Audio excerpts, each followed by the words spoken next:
Well, if I had a son, I would tell him, you know, a couple of really important things. First of all, respect your elders. There's a lot to be learned from the people that have been there before you.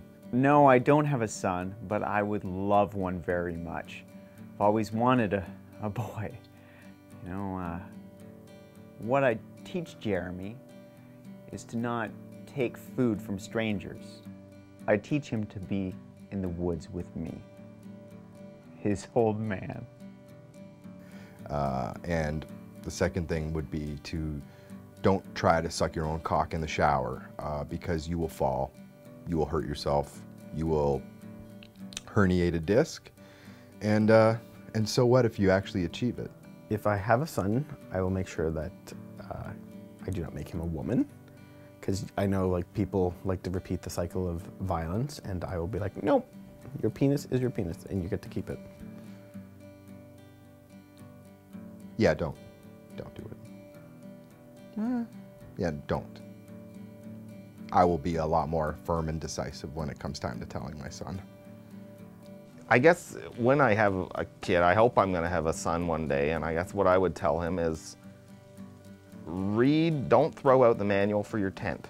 When I have my first kid, as soon as he's old enough to read, I'm gonna tell him, have babies, lots of them right away. Learn how to erect it properly and find a dry spot to put it. I've got a son, yeah. The advice I would have to give him is what my dad told me early on. Keep your shit clean. What advice would I have for my son? Well, if my ex-wife would allow me to see him, I think I would tell him to not believe everything that he hears at home. And it's never too late to have a personal relationship with Jesus Christ. When I have kids one day, I'm gonna tell my first son, I'm gonna say, yo, you gotta get yours. You gotta get yours and you gotta get paid. Let's see, I don't currently have a son that I know of, but if I did, I'd probably tell him to make sure that, you know, you go to school and get a good education so that you can grow up to be big and strong. Or is that vegetables? Sorry, eat your vegetables. That's it. You just gotta get yours and you gotta get paid. That's it.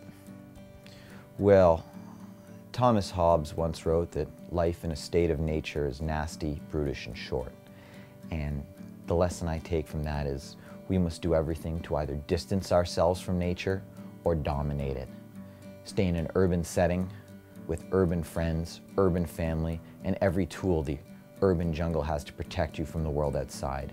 And sharpen your wits so that whatever you come across, whether it's a particularly complicated tax form or a bear, you can have your way with it and keep your skin.